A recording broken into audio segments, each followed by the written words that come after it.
I grew up in Iowa in a small town. Um, my mom was a really great singer and in the church, and she did a lot of stuff in town too, but it was small stuff. And she started me out in the church choir and piano lessons and stuff like that. So that's the first music.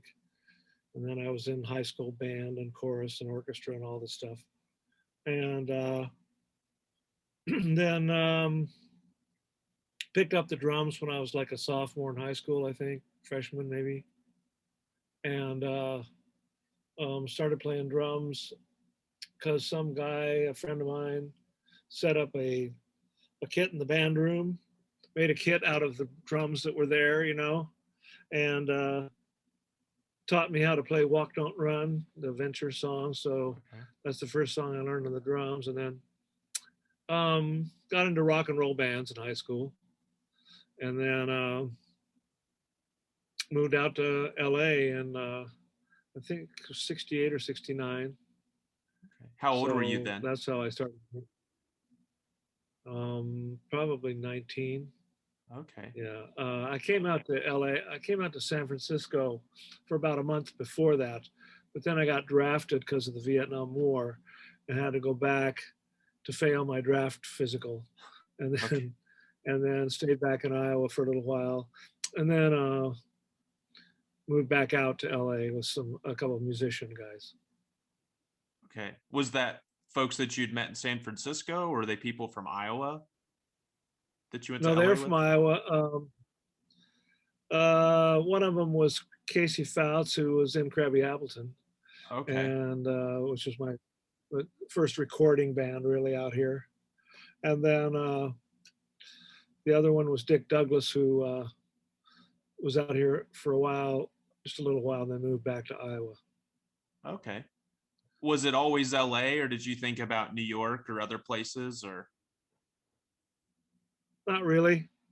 I mean, LA's to me, LA was where it was, where Sure, you sure, had to be, pretty much. So um, that's where I came sure. and So when you, starved. yeah, I was gonna say, so when you got out there, what was it like? You had your Well, expectations, and then you got there. it was a struggle for a while, yeah. In fact, it was a struggle for a lot of years, off and on. Um, there's very few that make a lot of money. There's a few that do, but very few that make a lot. Um, and I, went back and forth from doing well to not doing so well, having to do other things like, having my ex-wife and I had an antique business for quite a while and other businesses we put together. So that helped to pay the bills when I wasn't working all the time. Sure, So, you can do what you got to do. sure. So how did you start to get into the scene and um, gain traction once you got out there? Then. Well, yeah, I mean, Krabby Appleton was pretty good. We Yeah. toured and had a couple good records, and I met a lot of people. Um, but it was difficult because there was a couple guys in the band who were really into drugs, or junkies basically, and um, we were touring and not making much money, and they were, kind of using up the money, and so I kind of got frustrated and quit and moved out of LA for a while, and then um, kind of stayed out of LA for the most part for quite a few years. Then came back, lived in LA for um, from '79 through the mid '80s, and then moved back out. And I'm by back out, I mean like a couple hours out or an hour and a half out, into the um, uh, Inland Empire, sort of. Okay. So were you still pursuing music during those years when you moved out of LA, or not necessarily? Yeah, I was not exclusively pursuing music, but I did. Um, I played with different people, recorded with people. Drove into LA to do it, come back home. Uh, well, I was living out in LA when we did Full Moon Fever. So, uh, excuse me a second. Sure.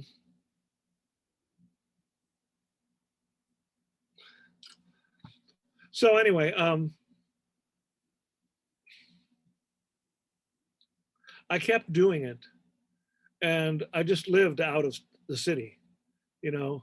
And then after um, I got divorced, like in the mid '90s, and then I kind of moved back into the city.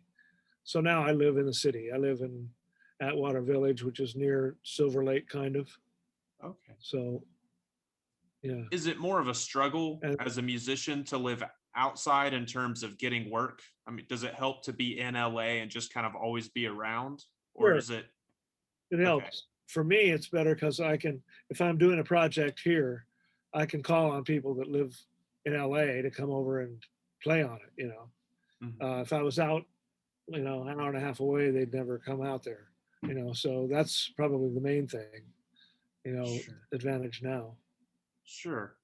So your experience with Krabby Appleton, how did you like being in a band versus session work?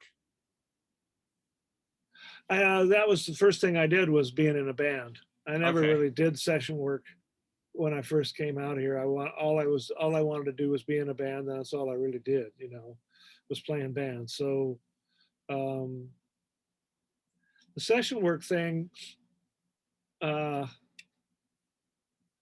I would say that there's other people that did a lot more of that than me. Meaning, I was usually doing a band. I usually had like a studio of my own, small one. This is a fairly small one, but it's gotten bigger. But so I kind of was usually trying to be in band with people rather than going and playing music I didn't know with people I didn't know. I mean, that's really more of what I did, you know. Sure. Sure. I guess the session work just came out of taking opportunities and seizing them, Sure. I I mean, guess. yeah, Sure. I like, for instance, I played on Tom stuff, but that's because I was already knew them a lot. I was always hanging out with them, and I was always like, I went on the road with them for 3 or 4 years, like playing percussion. They knew me. I would go over and jam with Mike, uh, and that's how the Full Moon Fever thing happened. It was just kind of happenstance. It's like you just were there. It's being there is what makes it happen.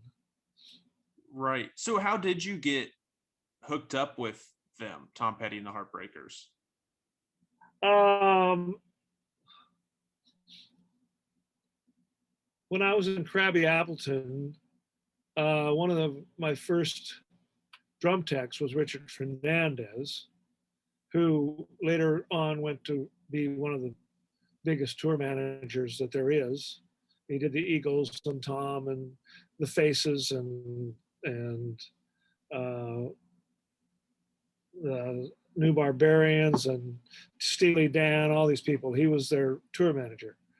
And I think it was in the late 70s. I was not really working that much. And he called me and asked me, and I'd gone before that, like a few months before that, to see Tom and Heartbreakers at Santa Monica Civic. And I was really, really impressed with what they were doing because they were really hot, it was a great band. So what year would that And have been? so, oh, probably 78, Okay. 79, maybe 78. And then um, Richard called me and he asked me if he said what he really kind of said was that Stan, who was the drummer, needed help with. It needed somebody to basically be a drum tech, but somebody that knew how to play the drums and tune them and stuff, you know. So uh, he called me, and they were going on a tour around the world, and I wasn't doing much, so I said sure. So I went on that world tour, but I didn't last real long as a tech, because I really wasn't that great at it. I was okay at tuning the drums and stuff, but when it came to like doing things like loading trucks and stuff like that, the other guys would say, no, no, no, no, get out of there. Stop. Yeah. We'll do it. Get it to move. So um, during that tour, I started playing percussion on a couple of little songs, and then after that, I started playing percussion with them in the studio, on the tracks. The next record was, I think, Long After Dark. No, Hard Promises. After the one after Damn the Torpedoes was Hard Promises, and I played percussion on all that stuff, in the studio. And then when they went on the road, I played percussion on the road with them, everywhere, So I became kind of a sideman at that point, and stayed there for about 3 or 4 years. 2 records, 2 albums, bunch of other stuff, Del Shannon albums, and one Bob Dylan thing. It was all from that. From Tom, because he was a part of those records. Del Yeah, Shannon Tom produced the Del Shannon record, which I was part of, and then there was another Del Shannon record where they played on it, all the Heartbreakers, and I came along, was part of it, and then the Bob Dylan thing too was part of that. Tom I think was co-producing it or something, and they called me in to do a couple things. So, Okay. So, what was it like touring with the Heartbreakers? I mean, that was a big scale thing. They were a big name, and this was in the early '80s. Yeah, they were getting big at the time, but it's not like, I mean, later on they all had their own buses and private airplanes and all that stuff. sure. We didn't do that. This was early. We all were all on the same bus. The band was, and the crew had their own bus. Even Tom was on the same bus. So it was really cool. I mean, there was a nice camaraderie going on where we all, talked a lot, played a lot of music, shared a lot of stuff, had a lot of fun. It was really good. Um, and it was, hard. It was hard work, but it was really exciting. They're one of the best bands there ever was, as far as getting on the stage every night and just playing at such a high level. Yeah. That was them. So that was really great. Yeah. But I would think you would be in a unique spot where you're with them, but you're not, uh, you're not exactly them. So you're kind of in and out of the machine at the same time. So I think you kind of have a interesting point of view. Do you know what I mean? Yeah, I do know what you mean. Yeah, there were times where, I mean, they would include me in stuff like group pictures and things during that time, like in Rolling Stone, or I was in all that stuff. I mean, so it felt like I was part of the band, but I knew that I wasn't, like one of the Heartbreakers, and it was okay. I mean, I was I was helping to make that sound. You know what I mean? Yeah, I was like, and I knew that my playing whatever I was playing, a tambourine or a cowbell or the congas or shakers or whatever, was part of what was happening on the stage, creating a groove. You know, So I felt like part of it in that sense, for sure. Yeah, it kind of reminds me of Ian Stewart with the Stones, if you're familiar. Uh, Oh how yeah, you know, it, sure. he wasn't in the band, but he was at the same time. And with what you're saying, it seems like a lot of the same thing. You're Yeah, it's kind of a weird dynamic. It comes up, in music for whatever reason. These things yeah, happen, and right. There's a lot of guys who are integral parts of bands that are in the side, like Bernard Fowler, who's a really good friend of mine. We played together for years and years in the Waddy Wachtel band. Uh, he's been with the Stones for 25 years, yeah, as a backup singer. But they would have a tough time doing their show without him yeah, because he like he he kind of backs up Mick. You know, he can sing the parts, and so it's like there's a lot of guys out there like that. You know, that right, kind of keep help the band keep up to where they should be. yeah. And I'm curious with what you're saying with your role was a lot of percussion. Obviously, people when they think of percussion or drums, they go straight to a drum kit generally with their mind.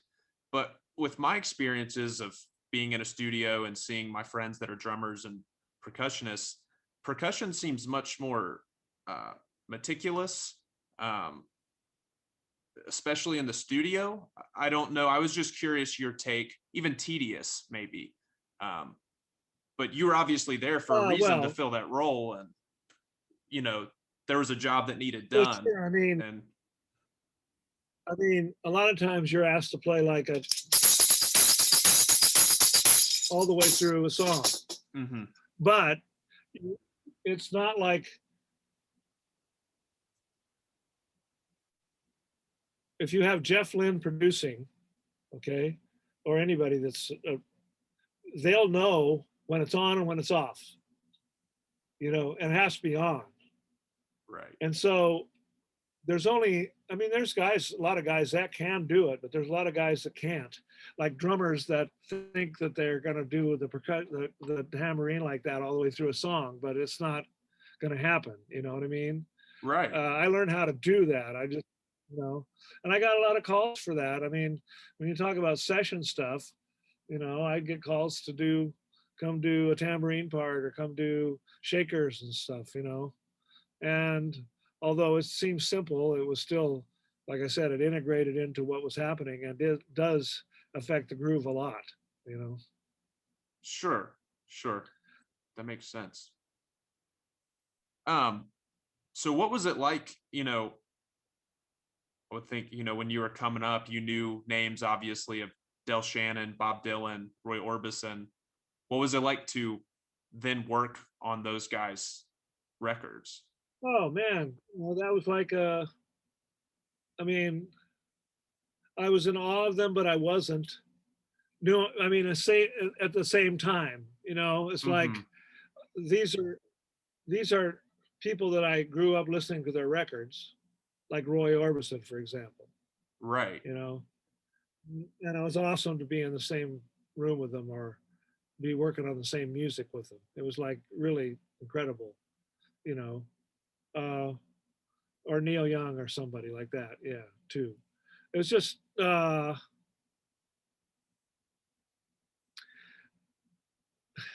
I never, I never had any thoughts or anything about playing with all those guys, but then I realized that it really is like unusual and special to be able to do that. Because they're all really have their own special talent. Sometimes you appreciate their talent more.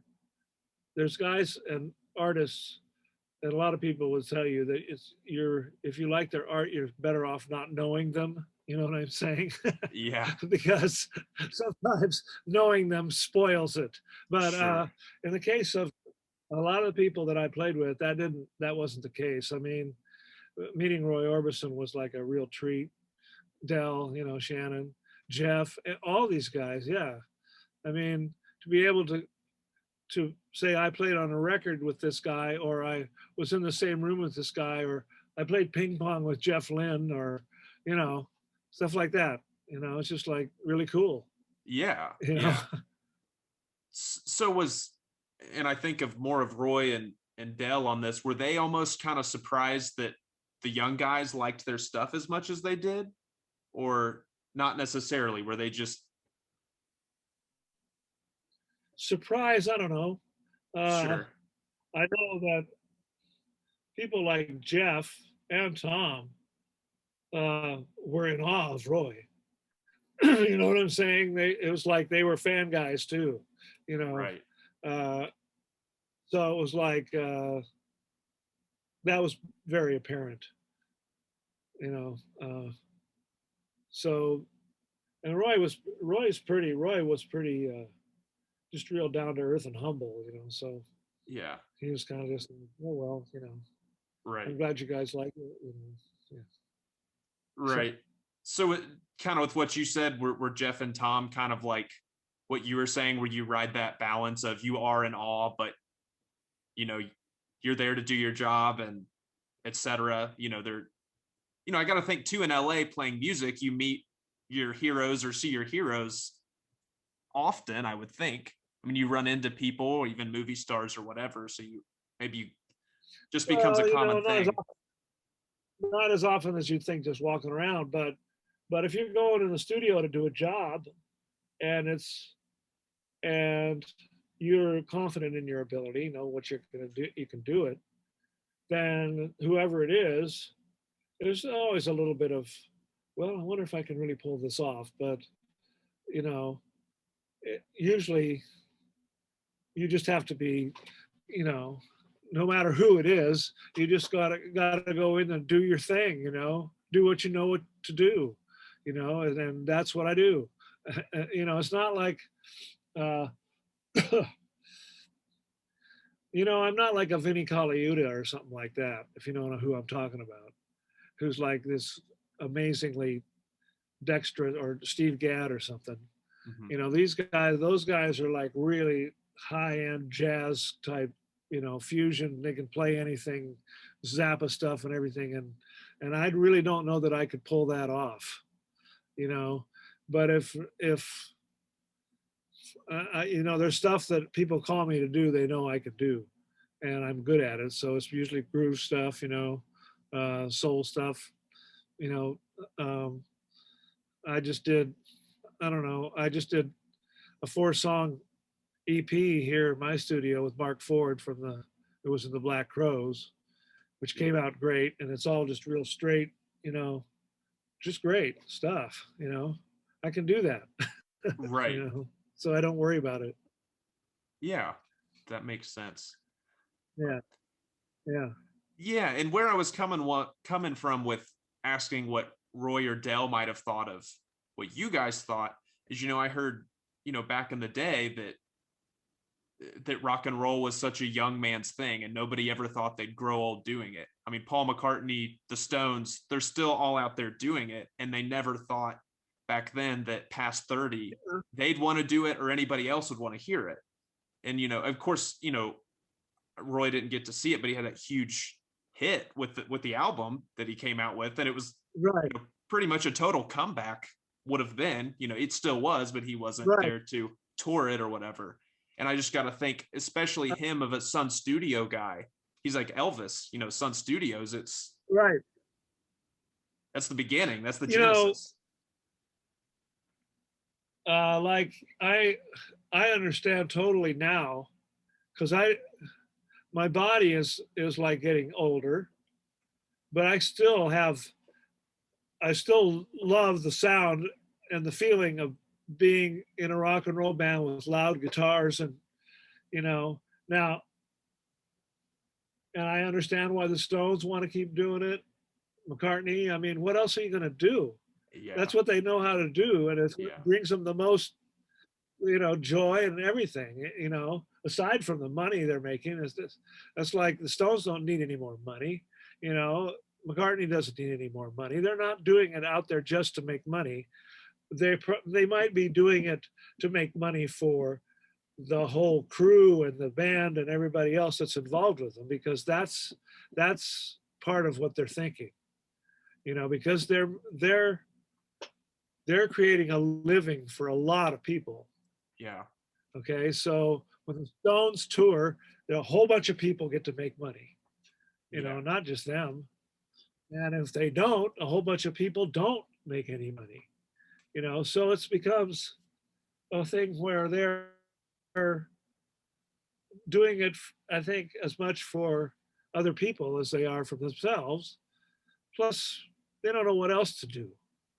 It's just like, what am I going to do this summer? I think I have to go on the road. So that's what they do. Yeah. Yeah. I heard It's like, sorry, go ahead. well, I just think Charlie Watts is 80 years old, Yeah. and he's got to play drums in that band, but he's doing it, I don't think he hesitates a minute. Yeah, I saw him 2 years ago in Chicago, and I thought the same thing, because he's got to be the oldest drummer out there playing to that capacity. And drum's the hardest instrument to play out of any of that stuff, the most strenuous. And I don't know, out there doing it though. So yeah, well, his Charlie approaches the drums.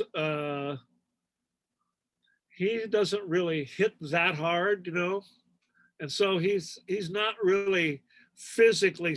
He doesn't. I don't think he like gets all sweaty and stuff. Although he probably does some, but still, it's like, it's not like Keith Moon or something, or Bonham or anybody, or like those guys, or right. who's nowadays like, some of those metal guys that play a million miles an hour all the time. It's like, yeah, it's not like that. He's playing a groove. Sure, sure. So, yeah. And so, speaking of the Stones, you worked on Voodoo Lounge. Is that correct? Yeah, that was just, it was, I mean, I don't want to say it was just, but it was, I got called to do a percussion overdub, and so that was fun. Um, and the Waddy band, we used to play every like 2 or 3 times a month down at the joint here in LA, and everybody would come. And Keith came 3 times. Keith Richards came and sat in with us, played guitar and sang and stuff with Waddy, and so yeah, I got to play with him. So it was cool. Yeah. Keith's great.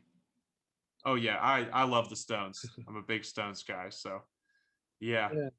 So did you dub in LA on Voodoo Lounge, or did you go to where they recorded? Yeah, it was at A&M. It was Okay. at A&M, which is now, I think it's the Henson Studios. I think, I don't know, it might have changed again, but yeah, that's what it Okay. was. Did you get to work with Don Was at all, or was he not there? Because he produced that album, didn't I he? don't think. I think he did. I don't remember if he was there or not.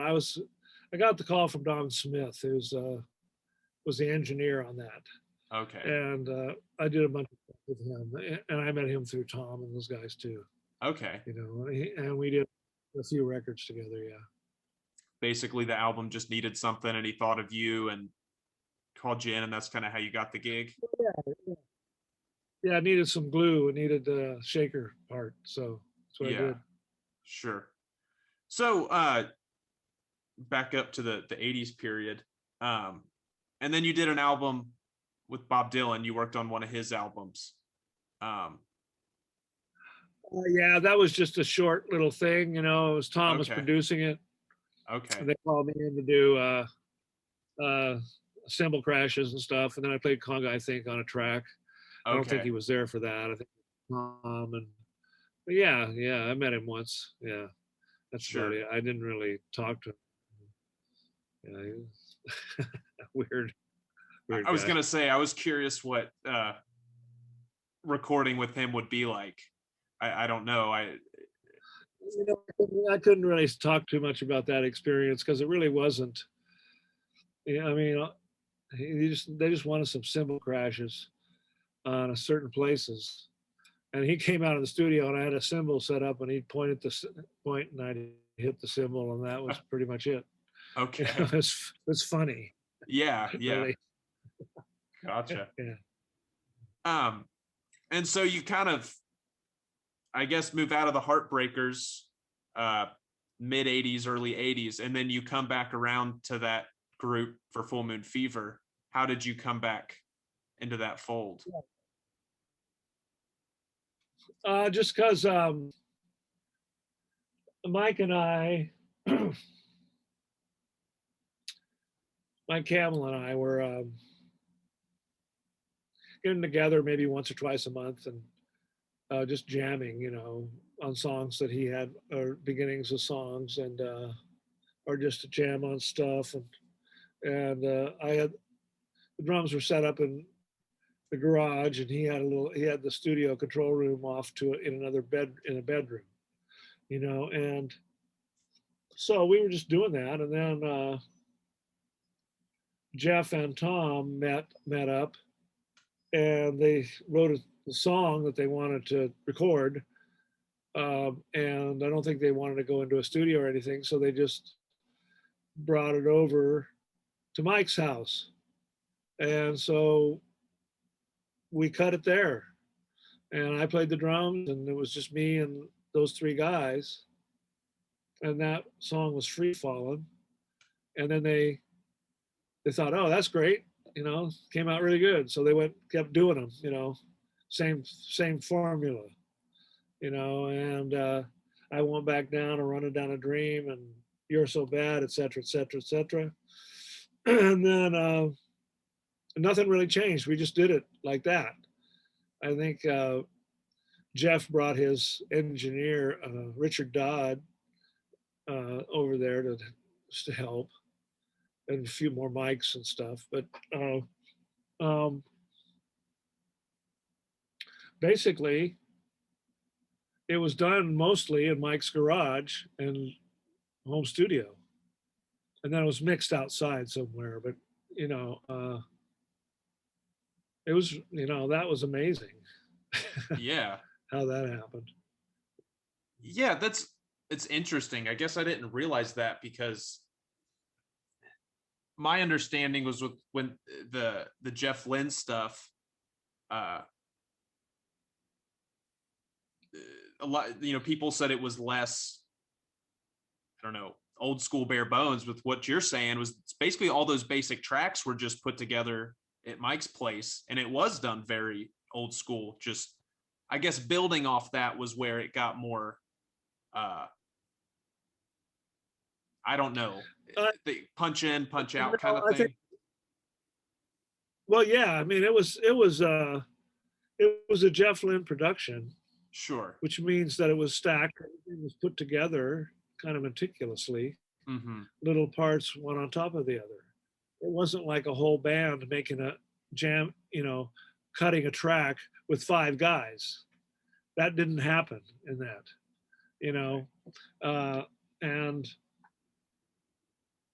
but since then, I mean, this is my opinion, Tom's sound changed after that. Even the band's sound changed, because it was not, stuff was not as jammy. It was more really straight ahead. The drum, even Ferroni, now the drums are like that. Like Full Moon Fever, now the drums are like that from then forward. They're just like 1 and 3, 2 and 4, real simple, hardly any fills. It's not like Here Comes My Girl or Rocking Around with You or American Girl even. It's not like that. It's more like Free Fallin', and You Don't Know How It Feels to Be Me is like, that's what it is.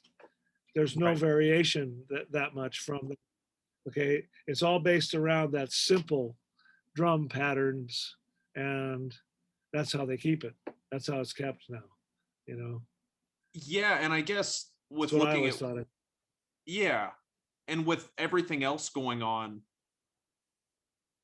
they were all, George Harrison, I think Cloud Nine, they wasn't Yeah, Jeff and Tom, and then Traveling Wilburys, all that stuff kind of around that time. To me, it all gels into that. I kind of with what you're saying, where it goes into. exactly right. All that stuff was right around the same period. Okay, Cloud Nine, the George Harrison album was before that, Mhm. but it had that sound. Yeah, Even ELO has that sound. Okay, yeah, yeah, then okay, and then when Jeff comes in to produce Full Moon Fever, it has that sound. You can't. There's certain techniques that he uses that are immediately identifiable. You know, uh, and after Full Moon Fever, when they did the next one, Into the Great Wide Open. Okay, then that's the next record. I didn't play on that, but Stan did. But Stan was not real comfortable, as I understand, with Jeff's production because he didn't want to do it that way. He wanted to do it the other way. Uh, so whatever. right. That's the way it happened. But yeah, I mean, bottom line, it comes down to what Tom wants, then what Mike wants. You know, That's how the band so operates. that's yeah, pretty much. Yeah, Okay, okay, kind of again, a lot of bands operate like that. Jagger Richards, yeah, Lennon McCartney. yeah, Of course, I guess Tom's yeah, first and then Mike, but similar thing. yeah. That's true. Gotcha. So And ben, Benmont's just so good that he just does the right thing almost all the time. Just like you know. he's intriguing because he's like the most, I don't know, superior keyboardist that's in like a guitar band. Do you know what I mean? Kind of, yeah, Like it's yeah. not, well, I don't know how else to say it, but that it's not Elton John or something like that, obviously. But he's No, such a great player, but it's never really generally centered around the keys too much. It's more of a guitar band, especially with the 12-string it's a stuff. guitar band, but it's not a guitar band like Leonard Skinner or something. It's not Right. like or I mean, because Tom and Mike are both very spare and with the parts. There's not a lot of jamming going on. Right. There's not a lot of extra notes. There's none of that. So there's plenty of room for Ben. Sure. In my Yeah. opinion. Yeah. It's very melody driven and Right. whatever complements the It's melody. song. It's they're playing the songs. The songs. They're playing the songs. The songs are so strong that they just have to play the songs. You know. Yeah. Yeah. So I'm curious on Full Moon Fever, you know, obviously the Heartbreakers were huge and that was Tom's first solo album. So that was a shift. And then my understanding is that a lot of the Heartbreakers, because I guess everybody but Stan was brought into play on it at some point, but they were kind of confused by the music and didn't get into it as much. And then it becomes a huge success. I mean, it's, great music and then great, Yeah. well That's received. pretty much right. So what That's did pretty you, much right. I yeah, mean, what did you think when you were I in it? didn't. I just okay. I'm here. I'm making this great music. I mean, why else? Where else would I be? Sure. It's like it's not. It's a no-brainer. It's like Yeah. uh, I'm not. I'm not going anywhere else. If they keep calling me, I'm going. Right. Whatever they want me to do, I'll do. It's Right. it's all right. It's Mike and Tom and Jeff Lynne. Okay, so yeah, I'll be there. You Yeah. know, so um, and it worked out great. I mean, whatever they wanted me to do, I'd do. I did a lot of percussion on that record too. Um, so yeah, Yeah, I guess that's kind of what we were talking about earlier. You're both within and outside the machine. So you kind of get best of both worlds, I would think. It's not like if Tom's going in a different direction, it's like you said, it's no well, neither here nor there. You're not in the band. You have other options or whatever. So plus I'm not gonna bring any drama. You sure, know, there will be no drama. right. That wouldn't get You you a know what call I'm back. saying? Yeah, Yeah, right. no, yeah. I mean, if I was Stan, you know, it might be a little harder, for them. But you know, because he was a part of the band from the beginning. It's like, and there's always some kind of drama going on. It's like, Right. no, I'm not gonna bring any drama. Yeah, Yeah. When it's yeah, so interesting, they're one of the few bands all from the same town, in Florida. Maybe didn't grow up with each other exactly, right. but they're from the same area. I mean, most bands, there's a handful that still have done that as long. So it's like, they're almost brothers at that point, that kind of dynamic. So, Right. Sure. but Yeah. Yeah. That's true. gotcha. That's very cool. Well, I guess it was a great excitement when that album came out then. And that was, Free Fall and those songs, like you said, that, Yeah. It's over the years is how well it's held up and as how that free falling is almost a standard. You yeah, know, rock and roll. I won't back down is almost like you hear it at football stadiums. It's like yeah, stuff like that. It's like it's always being played somewhere. So right. that's what's surprising. It's like that's a giant hit. You Yeah, know, yeah. And then I guess Wildflowers, you also worked with them on. Is that a correct? little bit on that. I'm not so much. I think I did some percussion on a couple songs on Wildflowers, but not as near as much. That was mostly done at Tom's house, I think, in and around Tom's house. And Gotcha. at that point, uh, I was not as around them as much, um, because their touring band had changed some. They didn't have a percussionist, but they had like some horn players. And I think maybe they had backup singers or something. They experimented with different touring, stuff, Hmm. and I wasn't in that one. So, Gotcha. but I did go over there. I was called to do a couple of percussion overdubs, things like that. So I did. Gotcha. And then, of course, I thought it was interesting timing talking to you. I worked with the Rembrandts.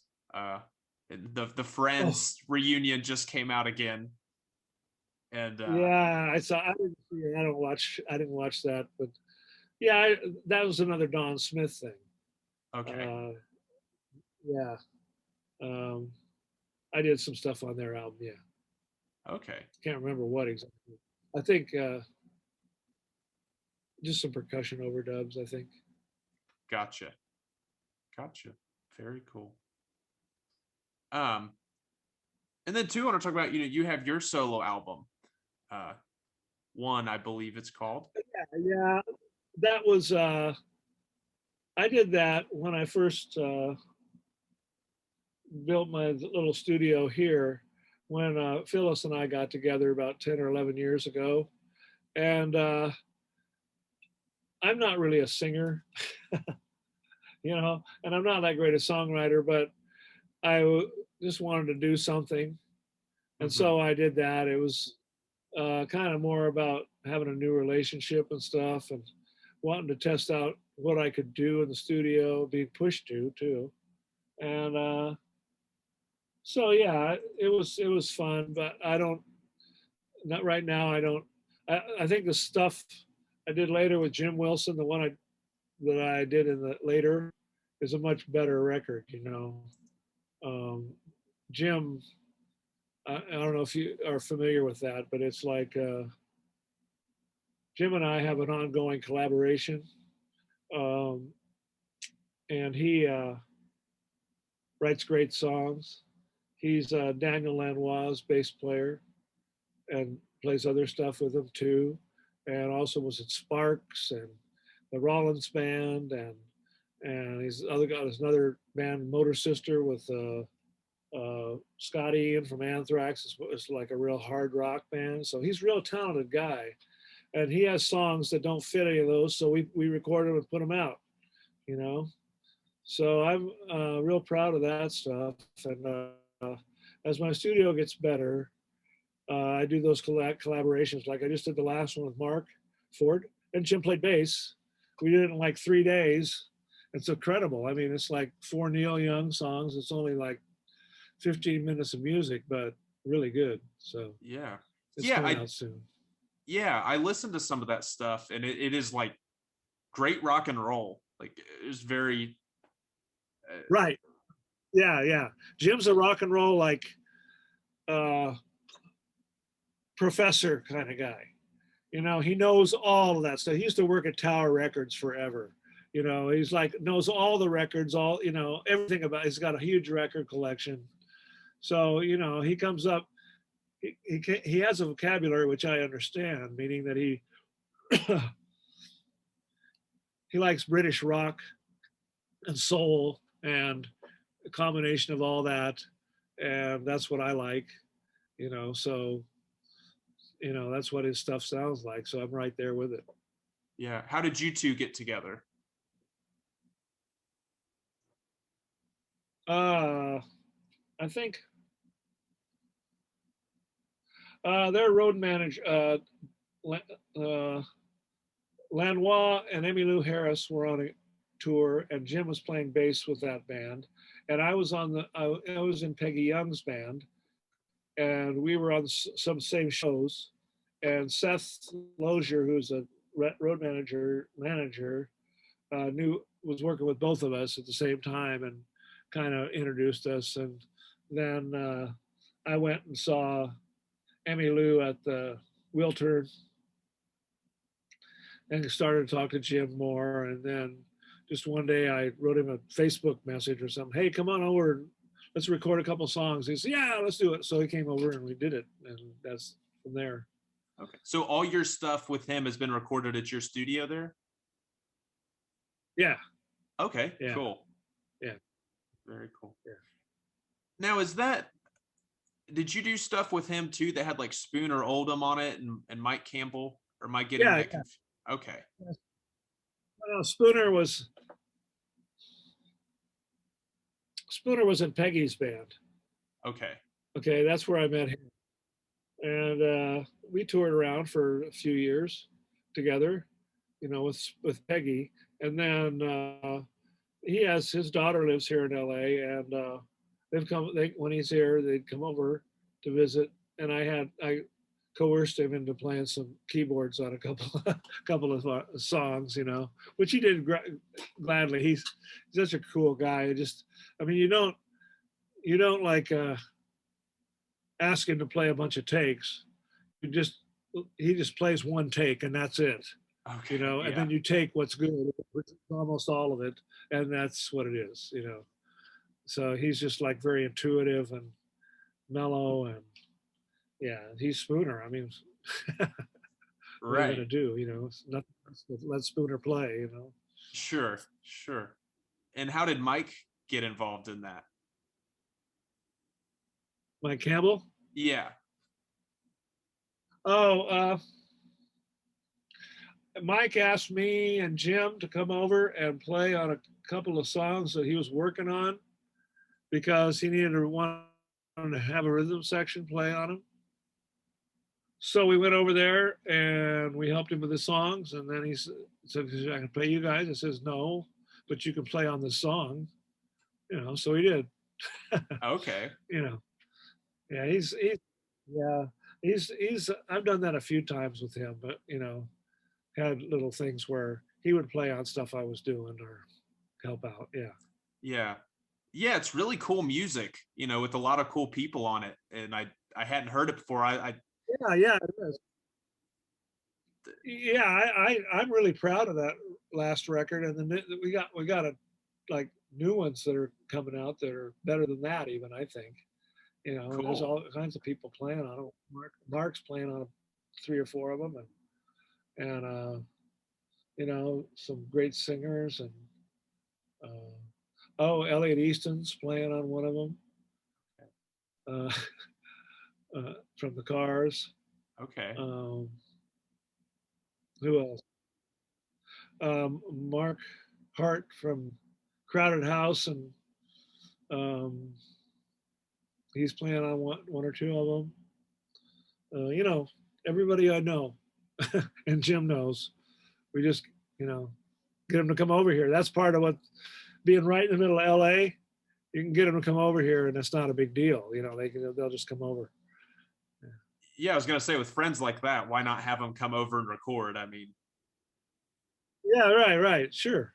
And they love it too. I mean, because they're good songs, and they want to do it. Yeah. sure, sure. So how did you get together with Mark Ford? Uh,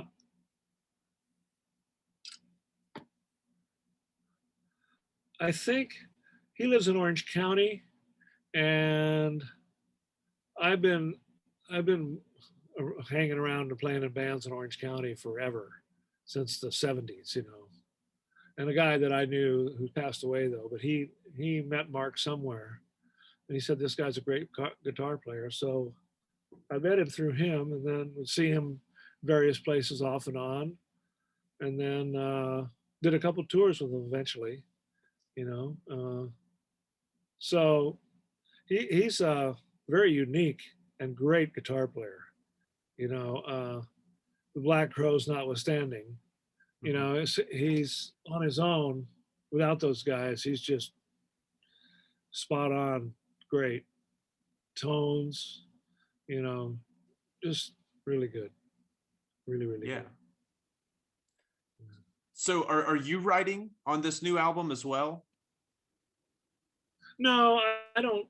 No, this Okay. new record that with Mark, the four songs. It's a four-song EP. We just kind of, because we're going on the road in September, uh, with the Almond Betts band, I think, and um, I just thought I had an idea. Let's make an EP so we can sell it at the merch table or whatever. And so we did four Neil covers that are Neil Young covers, older songs that are not, real Neil freaks would know them, but they're a little bit obscure. And it came out great. Yeah. Okay. So you and Jim and Mark are forming a band that's going to tour with Allman Betts band? It's just going to be, right now, it's just going to be Mark and I are going to, the plan right now is Mark and I are going to tour, open up for the Almond Betts band. Okay. And Barry Oakley Jr. is going to play bass with us because he used to be in Mark's band. So, we we started out a tour just before COVID where it was me and Mark and Mike Manell, who's really a great bass player too, a great singer too. But we only got into three gigs, and then everything shut down in March of last year. So we had to come home, and now everything's opening up again. So we're going to go back out, I think, in September. It looks like, and it's just going to be me and Mark, and then Barry's going to play bass, and that's it. You know. Cool. So do you guys know folks in that band, or it just happened that you got Mark the gig? knows Mark knows Barry because he was um, Barry was in his band. It was Mark's band for a while. I don't really know any of them, uh, but Mark knows a couple of them. You know, Gotcha. so Gotcha. Mark's a So little Mark's a little more hooked up with that Allman Brothers Southern rock thing. So gotcha. Is it a national tour or West Coast or? It's going everywhere. It's national. It's about a month. Okay. I don't know exactly. I know we do a bunch of West Coast dates, and then we go back in the Midwest and South, and then back. Yeah. Okay. Hopefully you come near Austin. Yeah. That Right. yeah, very cool. Very cool. So was a lot of the recording done, I guess, during COVID because that was kind of all there was to do? No, I mean, I did do some recording, but I couldn't have people over for a lot of time, a lot of that time. Right. So, I just people drums. Now, uh, Mark's son, Elijah, plays bass with Gary Clark Jr. now. Mm-hmm. So they're in Austin. I don't know Right. if we're going to Austin. I think Mark might be in Austin now because Elijah's producing a record, and Mark is going to play guitar on it. So, he might be there for a week or something. Gotcha. Gotcha. Very cool. So how did you start the studio? Did you just kind of accumulate gear and decide to start a studio, or was it something you went for, or Kind of, kind of. I mean, I've ever since a long time ago, I've always had like an 8 track Tascam or a 4 track or something, some studio like thing going on, So I've always had that kind of thing, and this one has been has grown the most, uh, and it's gotten to be really good. It's small, but I have some good gear and some good drums and good guitar amps and stuff, so I can get really good sounds in here, yeah, and I like doing it. So yeah, that the stuff I've listened to sounds great. I mean, and again, for that rock and roll sound, it's dead yeah, on. yeah, yeah, yeah, yeah. Thank you. Yeah. Yeah, but very cool. Well, I kind of closing questions. I was curious, what advice would you give to young musicians and songwriters and folks coming up right now? Oh boy. Uh, I don't know. Just pretty much do what you want to do. I mean, it's like being a singer songwriter is a tough one. You just got to be really good. Um, uh, pay a lot of attention to the song. It's like I'm uh, I'm really a rhythm section guy. More of a drum guy, more of a I'm actually kind of more of like a producer now, where I can hear things and let's do this in this to make this song sound better. So that's really where I'm coming from. Uh, the guys who can write song after song after song, I don't know how to do that. It's like I don't know where that comes from. Like Tom was like that, Jim is like that. He just keeps writing songs, and when he brings them over here, they're like almost always awesome. And I go, how? And they're all in different kind of like mixed genres and stuff. And I go, how do you do that? I don't understand that. So I don't want. I don't. My advice is if you have that talent, just keep writing them. And then if you have that talent to just keep writing songs and make sure that they're good. It's like and by good, I guess that means be your own judge of what's good and listen to everything else, including everything from way back. Okay, it's like um, I think that there's a lot of stuff I hear and I don't really want to even listen to it. I don't understand some of the stuff, and I don't know if it's because I'm older or it's just what's going on. It's like there's some stuff I do understand, like I don't know. I like the Night Sweats, those guys, Nathaniel Rateliff, and Yeah. the stuff that's more And like there's this guy Benjamin Booker. I like him. You know, his I thought that was an amazing single. It's been a few years now, but and um, but that stuff is really based on old school. It's not like it's not hip hop really. Mhm. It's not rap. You know, not that all rap's bad or all hip hop's bad. I don't. That's not what I think. But it's like uh, I like reggae. I mean, reggae and rap are not that far apart. You know, the rap kind of came from that in a sense. So I don't know. What would my advice be? Is just be good and don't. Sure. If you're good, come to L.A. or go to New York. Or go to you know, or not. Like be Billie Eilish and do it in your bedroom. Sure. You know what I'm saying? Yeah. How did she do that? It's like her and her brother sat in their bedroom and made this great record, you know. And then there's another guy that I know that's like that. His name's Johnny Polanski, who was like worked with Rick Rubin and stuff for a long time, and was, you know, and he made his first record totally in his own bedroom, and just like it was killing. And Yeah. he's still out there, still doing it. He writes great songs, but he never made a lot of money, but still, he never stops. Yeah. So.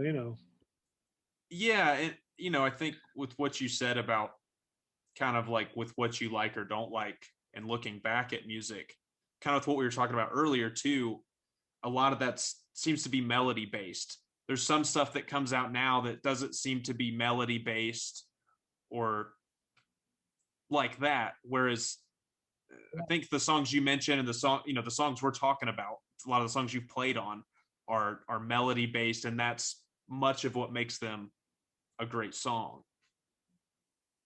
So one of the songs that we recorded, Mark and I and Jim recorded this last week, is Albuquerque, which is a Neil Young song. Are you familiar with that song? Not offhand, no. Okay, so the four songs that we did are all off two records, Tonight's the Night and Zuma, which were both made in the early 70s with Crazy Horse.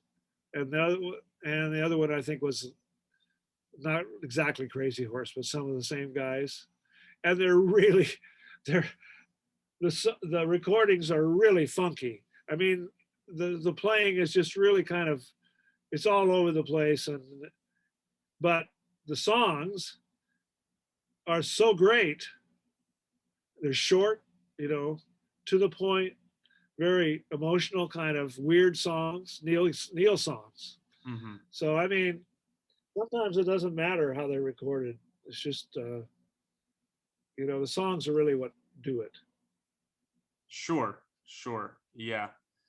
Yeah, I'm interested to see with what you said with, back in the day it was LA, New York, and I guess Nashville, but now you don't necessarily have to go to those places like you did once upon a time, and people are doing it at home like you said in their bedroom. And I don't know, it's interesting. It's fairly unprecedented, I guess.